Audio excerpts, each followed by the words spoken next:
with the earthiness of agricultural and mechanical schools, anchored with a whole lot of "we can do it because we're from Texas" attitude.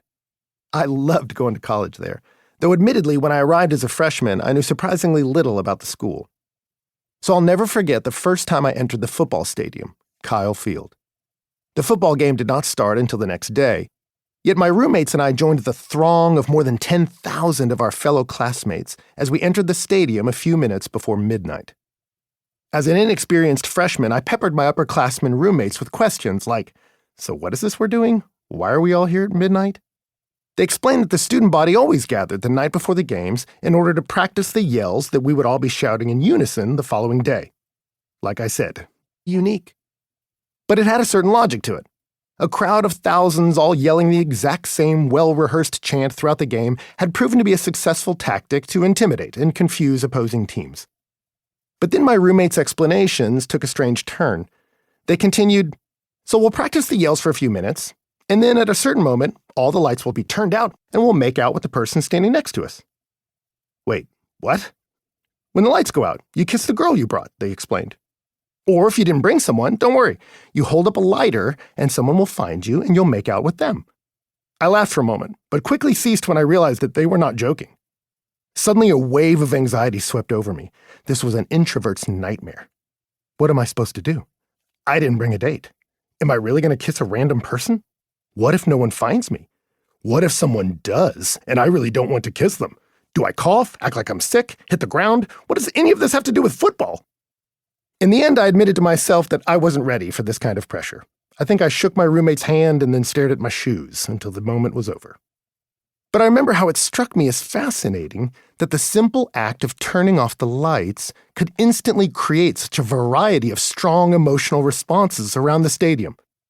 For some, this would be thrilling. They came with someone cute, they had just started dating, or with whom they felt there was some potential, and this was going to be an epic moment in their relationship. For others, this would just be business as usual. They had been dating for 14 years, which isn't even right. But we all know those people who show up to college and they're already like an old couple. They'd simply kiss like they always do, with most of the thrill gone. For others, the extinguishing of the lights at this midnight yell suddenly flooded back the memories of the person they kissed at the last one, who was now gone. And that simple act of turning off the lights brought up a torrent of pain. Maybe for others, that moment when the stadium went dark was yet another reminder of how they had always been so desperately alone. Or like me, maybe it brought a rush of competing anxieties. The fear of being alone, crashing into the fear of being in a relationship, creating a tsunami of panic. Why mention this Texas A&M experience? Because in the same way that all those varied emotional responses were ignited with the flip of a switch at a college football tradition, I have found this very phenomenon occurs in any room filled with single people when you say the word dating. Though I have stood in stadiums full of college students who cheered when I announced from stage, we will be talking about relationships. I have also stood before rooms full of mid to late 20-somethings who groaned audibly when they heard the same sentence. Why such a disparity of responses from people relatively the same age?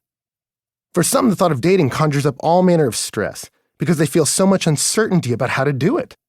Over the years, I've had hundreds of conversations with young people who ask me questions like, what am I supposed to do if I'm interested in somebody? What are the rules now? Do I call them? Will they think that's weird? Who calls anymore? So am I supposed to try to corner her somewhere and tell her I think she's pretty? That feels really stalkerish. Do I just comment on their social media a lot? Should I send a private message? Or is that trying to create a secret world too fast?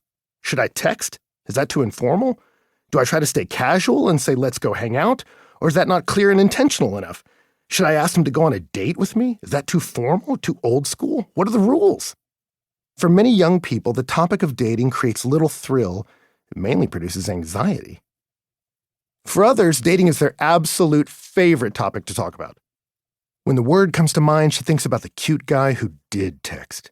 Her thoughts drift back to the moment when she saw his name flash onto the screen of her phone, sending a message asking if it'd be possible to go to dinner. She recalls with fond affection the moment she showed the text to her friends and collectively all their adrenaline spiked and the comments began to fly. He texted you. I told you he likes you. What are you going to say? Say yes. You'll make such a cute couple. Your name goes really good with his last name. Or you're the guy who sent the text and felt your heart pound as you waited for her reply. After an